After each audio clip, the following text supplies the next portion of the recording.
Welcome back to another segment here on GEMS Podcast. I am your host and founder, Miss Genesis Amaris Kemp. And with me today is a special guest by the name of Debbie Spector Weisman. And here is a bit about Debbie. She is using the proven power of dream work to reveal unvoiced confidence has been the multi-year study of Debbie. She is committed to helping others find their voice through her private The Dream Coach programs and best-selling books. Her acclaimed podcast and now radio program, Dream Power Radio and TV show, The Dream Power Show, have reached thousands, where she instructs on how to understand and use dreams for greater self-awareness and finding hidden answers to unsolved problems. So today, Debbie's going to explain what she does being a certified dream life coach and how she helps people rediscover their purpose, passion, and self-confidence through the understanding of working through their dreams. So without further ado, please welcome Debbie Spector Weisman. Hello, Genesis. It's so great to be with you today. My pleasure. And thank you, Debbie, for just coming into the community and sharing your subject matter expertise with us.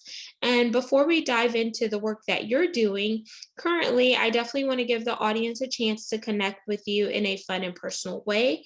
There are two options you can choose from. One is an icebreaker, or two is a rapid fire 10-question game. What are you in the mood for? Oh, I love questions. Okie dokie. So we're playing rapid fire with Debbie and Genesis. Do.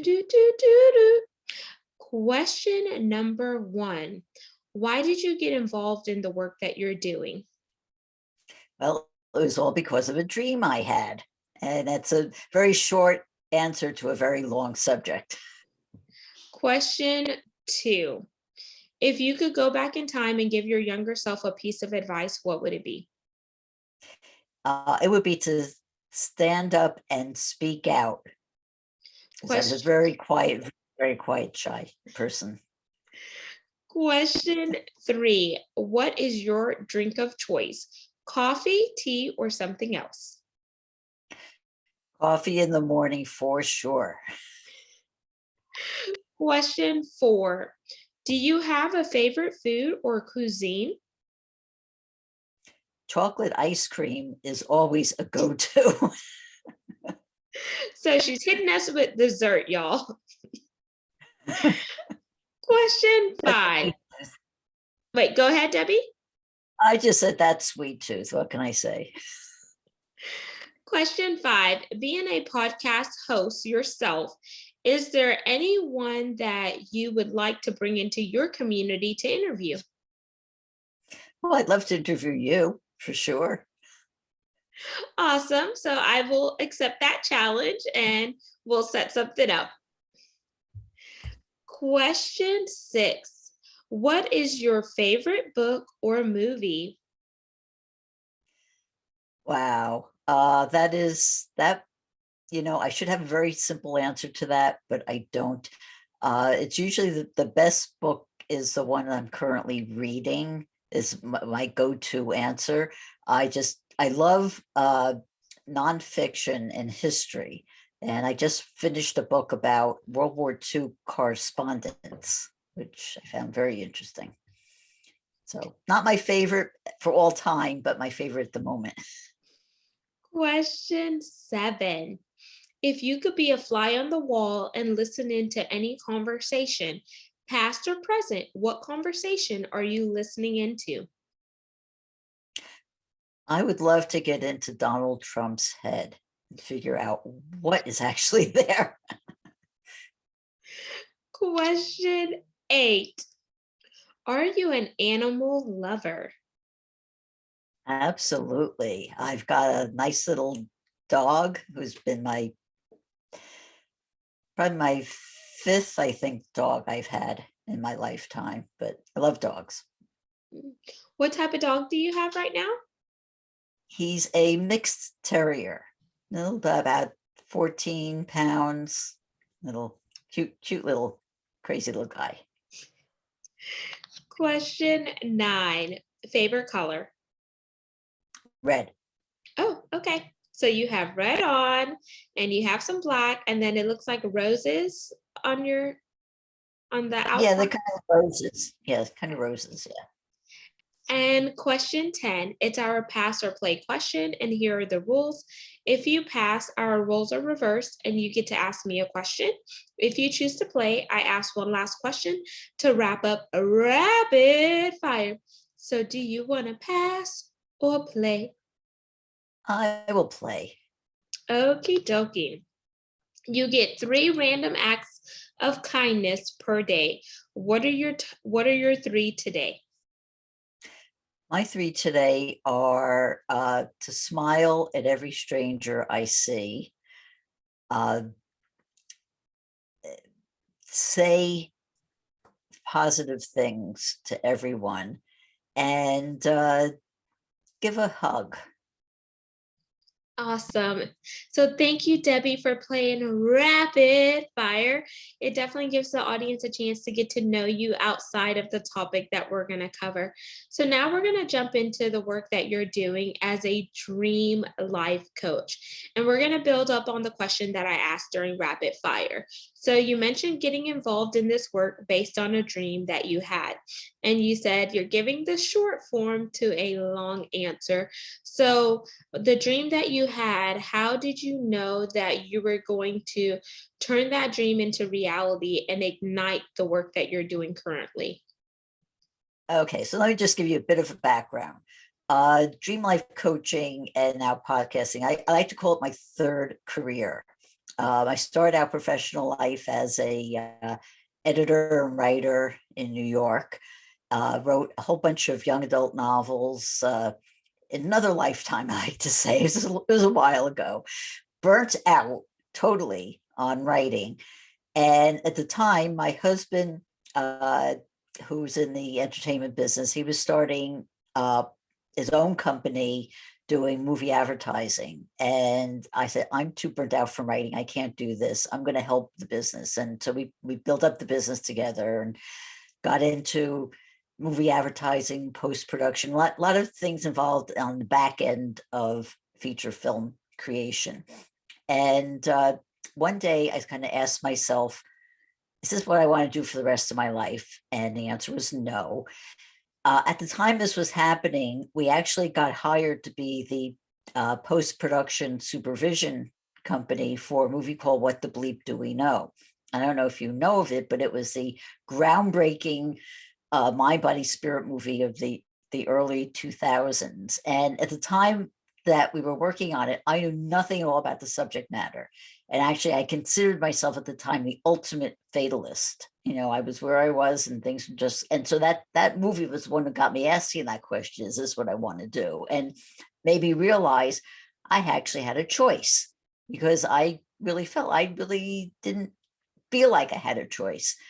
And so set me on years of exploration.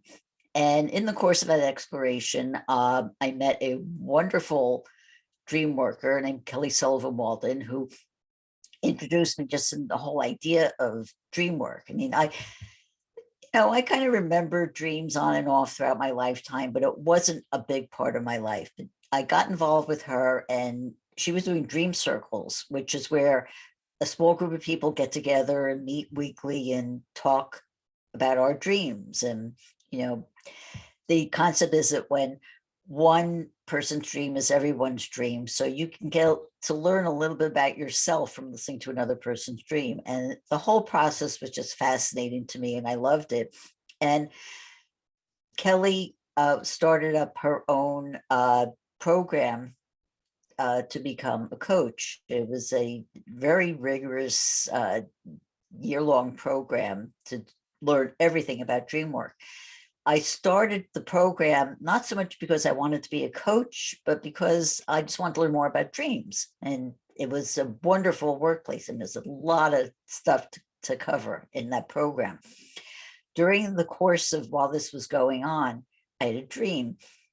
And very brief. I'll tell you very briefly about it. I wrote about it in the book, Chicken Soup for the Soul, Dreams and Premonitions, which is because one of the things that getting into dream work did was it got me interested in writing again. So question, so Chicken Soup for the Soul, is that part of the Jack Canfield series? Yes, yes. Okay. Actually, yes, the one he started, and this it was a couple of years ago when the book came out, but it also dream work reignited my belief that I could write again, because I had got 25 years believing I could not write anything. I had nothing to say and nobody would be interested in it, and I just couldn't do it, but it got me interested. Anyway, the dream was just one word. Wasn't big image, wasn't this long involved dream. It was one word, but the word was so interested I had to pay attention to it. The word was codpiece. Now, I don't know if you know what a codpiece is, because I didn't know what it was when I had the dream. That's why it got me so interested in it. I looked up the Elaborate on it. codpiece. Well, I'm saying the codpiece is a piece of clothing that began in the Middle Ages. The men in the Middle Ages wore it as a protective device over their genitals. It was either made out of leather, sometimes it was made out of metal, but that's what it was. And then the modern use of it was in the 80s, heavy metal rockers would wear these big cod pieces as part of their costume. You know, if you look up an old Ozzy Osbourne video, you'll see this big thing, down there. It's a cod piece. It's a cod piece. So it's like, why am I having a dream about a cod piece? What does it mean to me? And I asked myself that question. What does it mean to me? What does it have to do with my life? The short answer to that was, I was, for most of my life, very, very quiet, very, very shy. I didn't speak up unless somebody would ask me a question. I didn't volunteer myself. I was withdrawn. And I realized that I was putting a codpiece, the codpiece was, to me, it was, for men, it was this strong, very protective thing that was protecting something that was very precious to them. The genital is very precious to them. So I was putting the strong, hard to penetrate thing in front of what was very precious to me, which was me, my being, my soul, my everything. And that if I was going to make a difference in the world, if I was going to be a better productive person than I was, I needed to break out of the codpiece. I had to figure out a way to break out. And when I had that aha moment, that's what made me realize, well, if dreams can make me see this about myself, what can they do for other people as well? And it got me realizing I have to do this course. I have to train myself to become a coach, to understand how dreams work, and to help other people so that they could understand how to use their dreams to discover their awareness and their being and their productivity and what they can do in their lives. Okay, perfect. And thank you for explaining all of that, because it definitely helps connect the dots with the work that you're doing now. So it all started from you getting introduced to that film, and that film took you on a journey, and that was in the early 2000s, where it talked about mind, body, and soul, and just the overall aspects of dreams. You didn't know much about the subject, so then it sparked an interest, so you wanted to do your due diligence and learn more about what is this movie, what's really taking place, and is this something that I can tap into and experience it for myself. You got plugged up into the dream circle, and then you had a dream of your own, and that dream just sounds so weird in a sense, because all of a sudden you're just dreaming about something, you're like, huh, what does this even mean? And then you begin to do more research, and then you realize, okay, maybe I do have that, but not from the sense of a male aspect, but the sense of, me trying to protect myself. And I have that as an outer layer and a shell that's protecting me, because I don't want to be opened up or exposed. So being from a religious and spiritual background that I'm from, I know my mom's mother was Anglican, I believe, and she believed in like mourning, which is like a different type of like religion where you consecrate yourself and you pray or whatnot. And she always believed in like if you had a dream, like a certain type of dream, it either foreshadows something that was going to take place in your life. I just did not want to tap into that, but it wasn't until my dad passed away where my mom told me that she had a dream that my dad had came to visit her and he looked very well, and he was just like reassuring her that everything was going to be okay because my dad passed due to medical negligence on November 25th, 2020, so the day before Thanksgiving. And that just rocked me at the core. And I know the last interaction that I had with my grandmother before she passed was something along the lines of, are you expecting? And I didn't even tell her that I was expecting or anything. And I tried to kind of wear a little bit baggy clothes until it came time where me and my husband were ready to tell the whole family. And it's just because she was already in the spiritual realm, seeing things before they happen. So it was great that I got to share that experience with her. But I know some people dream in colors. Their dreams are very vivid. Some people dream about people who have left us and has transitioned and passed on, whether you believe in the afterlife and those people are now your guardian angels.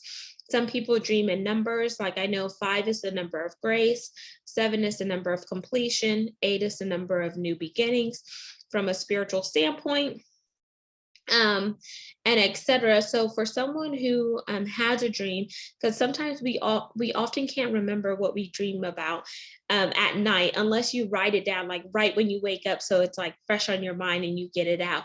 How can we really get people to connect with their dreams and say, okay, is this like foreshadowing, like letting me know something that is going to come, or is this a warning or something that I need to be aware of in the natural realm and not just in the metaphysical? What are your thoughts there, Debbie? And let me know if all of this Well, makes sense. oh, absolutely. First of all, for anyone to really get anything out of dreams, first of all, they have to believe that the dreams mean something. Because a lot of people just totally dismiss dreams. They'll say, "Oh, they're nothing. They're electrical patterns in our brain," which, yeah, in one sense it's true, but in another sense it's not. I mean, like you said, just from your own experience, your own family's experience, where you were able to connect with departed loved ones. And that's very true. I mean, but people will say, "Oh, that's not real. That doesn't happen." It does happen. It is true. But dreams can help in all ways. I mean, I believe there's a very famous, very important, influential dream master of the late 20th century called Jeremy Taylor. And I believe in his philosophy, which is that all dreams are a reflection of our creativity and our ability to face and solve life's problems. So there are all different kinds of dreams that anybody can have at any different time. Those kind of dreams where we connect with loved ones, that's one type of dream. The type of dream where we uh, uh, foreshadow, we have a premonition about something that's going to happen, that's another kind of dream. The dreams that we have where we're uh, understanding the dream while it's happening, where we feel we're in the dream, which is called a lucid dream, that's another kind of dream. There are many different kinds of dreams. It's all how you relate to it. And so step one is to believe that they are important and they do have meaning. And then you can take it from there, and all different kinds of ways to remember dreams, to understand them, and we can talk about that. Yeah, and thank you for sharing that, Debbie. And as you were talking, I just wanted to pull up this because it goes in context with what you were saying. Based on the psychologydiscussion.net, they said there are 3 main types of dreams. Type 1 is dreaming in passive imagination. Type 2 is dream illusions, and type 3 are dream hallucinations. So they break it down into three, and I guess the three main types will definitely open up the conversation further from a psychological aspect. And then I also wanted to just add some context for our listeners as well as the viewers.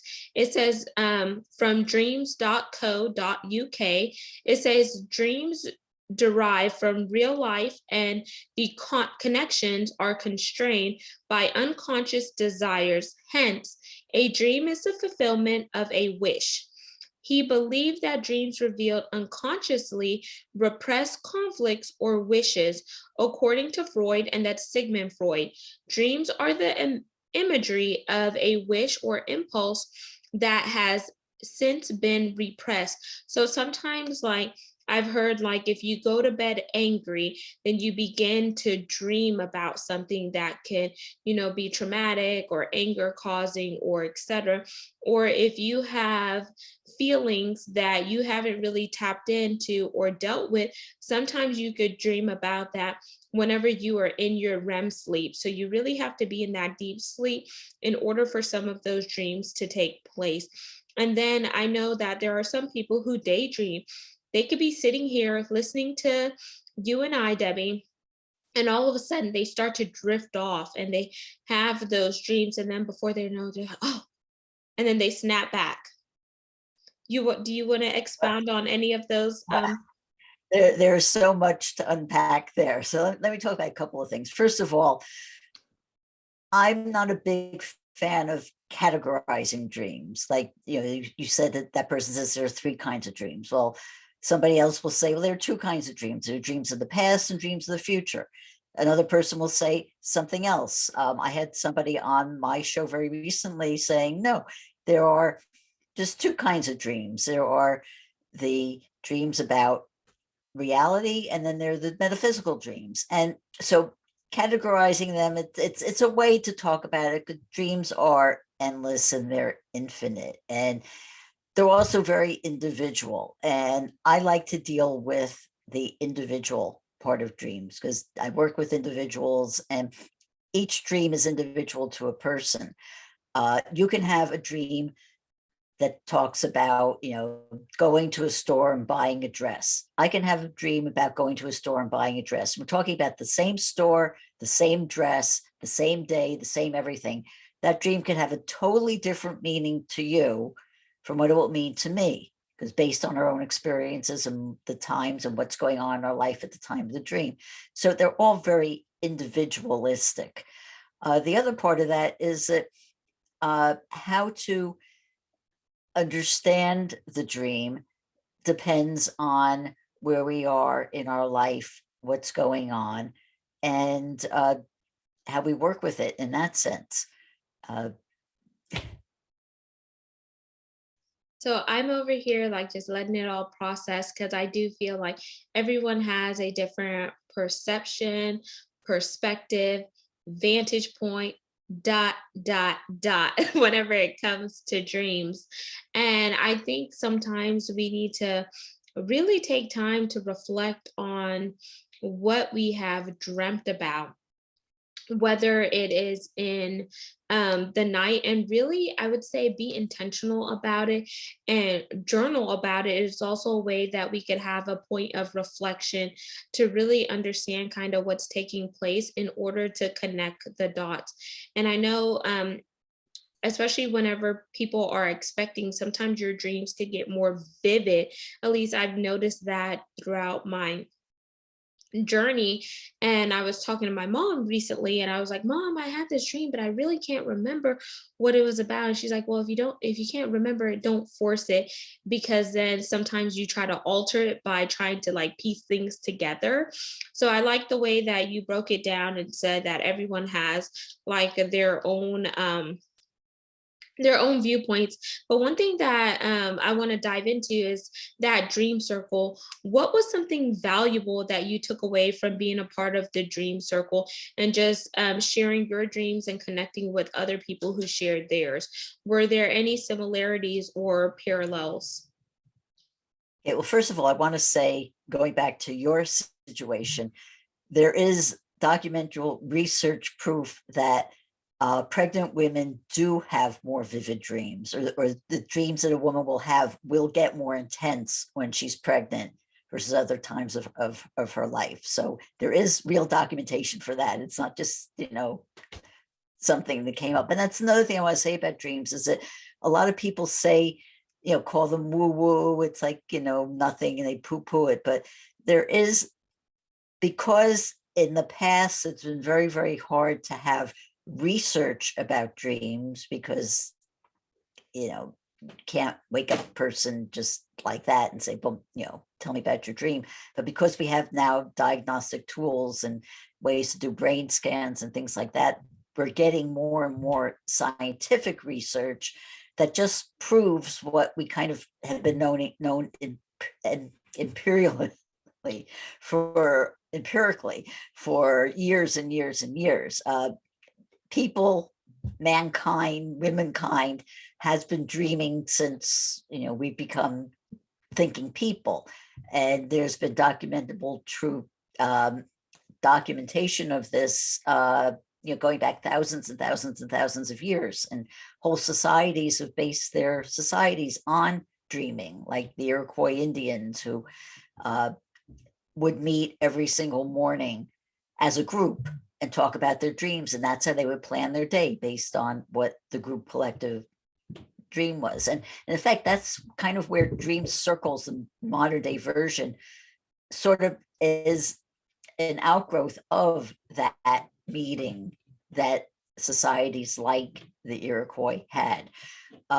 When you're in a collective group, you're able to hear everybody else's story. And I'm not going to go back to the first group I had, which was many, many, many years ago, and quite honestly cannot remember any of the specific dreams from that time. Although I do remember there were people who were struggling with relationships and had a dream that, through the dream, they were able to define or get some clarity on whether it was worth keeping the relationship going or not. And we would talk about, what was in there. And another person who was, having work issues, and the dream helped get some clarity. And that's from that. And that is why I am such a big fan of paying attention to our dreams, because they do give us that clarity. And whether we remember the dream or not, it helps. So I go back to the old expression, you heard the old expression, let me sleep on it. Well, that came from the whole idea of, we're going to have a dream while we're sleeping, and we may not even remember the dream. But for instance, you might go to, like your example of somebody going to bed angry, you might go to bed angry, have a dream, not even remember what the dream was, but wake up in a really good mood. But where did that good mood come from? Well, something was happening that got you to resolve whatever it was that was making you angry the night before. And I said, it happens whether you remember or not. But when you do remember a dream, that's really when the magic happens. Because you can, if you have a dream, you write it down and you examine it, you pay attention, you look at it. It can give you answers to problems that your conscious mind can't answer, but you'll get it in your dream. And one thing I want to bring up that even makes that even more specific, there's a process called dream incubation. And what that is you don't just go to bed and have a dream. Before you go to bed, you make a very conscious effort to say what it is you want to dream about.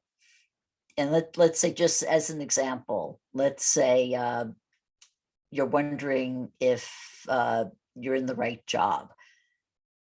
And there are different ways of doing it, and people have different techniques. So one example would be, you would write down a question, physically write it down and say, am I in the right job for me? And write it down on a piece of paper. What I like to do is I like to put it under my bed. I was speaking to somebody very recently on my podcast who says, no, the best way to do it is actually have a box that you call an incubation box, and you put this message in the box, and you hold that box, and you make it a very precious item that you put in a very specific place, next to your bed. And before you go to bed, you meditate on this for a few minutes and you think about it and go to bed. Now, I will tell you that if it's a new practice, you may not have a dream about it that first night, because it doesn't always happen that quickly, but you will eventually have a dream that's going to give you insights into that question that you've asked. And it is a very effective way of really connecting with your subconscious mind, which is, I think, it's just a marvelous experience to have. Amazing. And thank you for sharing that, Debbie. I think that was a lot of value and will definitely resonate with someone within our community. And to be respectful of our time commitment, we're going to jump into the call to action. So what is your call to action for the audience today regarding the subject of dreams, how to tap into their dreams, how to make their dreams make sense, or anything else you want to share in the call to action? Okay, well, one of the things that I love about dreams is that it does help solve problems in our lives. And I've developed a new program that's revolves around the whole concept of increasing our confidence. So it's all on my website, which is thedreamcoach.net. So if you go to my website, there's a pop-up right when as soon as you open up the website that gives you information about this. You can click on it. It will give you a brief outline of what it's about. And then I encourage you to schedule a complimentary call with me so I can go into it in detail and explain what it's all about and how it can really help you find your purpose and your passion in life. Thank you so much for sharing that, Debbie. And are your social handles on your website as well? And if so, which social media platforms are you most dominantly on? Okay, yeah, my socials are on my website. And I have been on Facebook a lot. I'm getting into Instagram more. And also I have a YouTube channel, and that has excerpts of a lot of my podcasts and my TV show. So you can go to that and there's quite a collection of videos there, which will help you in not just your dreams, but also other aspects of self-development. I also encourage you to check out my podcast called Dream Power Radio, new episodes every week. And I also have a radio show on a new station on iHeart called Power Me Up Talk 24/7. The show's called Dream Power Radio. It's on Power Me Up Talk 27. And that's on every day at 1:30 p.m. Eastern. And encourage you to listen to it. Amazing. And thank you for sharing that, Debbie. And all of that info is on your website. So I'll definitely link your website, and I will also link your Facebook since you're on there primarily, and Instagram, and then everything else. Let's drive them to your website. So it makes it easy where they have one centralized place to branch out from. Debbie, I want to thank you once again for coming into the community today and sharing your insight regarding dreams, how dreams have worked for you, and how you're helping others walk through their own dream journey. Audience, make sure you like, comment, and subscribe to the podcast. We're on 40 plus platforms. You could also see this video on our YouTube channel by going to GEMS, GEMS, with Genesis Amaris Kemp. And I want to thank each one of you for tuning in on a regular basis. Because of you, we're now ranked in the top 2% globally out of 2.8 million podcasts. So thank you so much. And we are looking for brand sponsors. So if that is you, head on over to genesisamarisKemp.net to find more info, or send me an email to genesisamarisKemp@gmail.com for more info. Until the next segment, next guest, peace, love, and lots of blessings. Have yourself an amazing day, and don't be afraid to tap into your dreams. Bye now.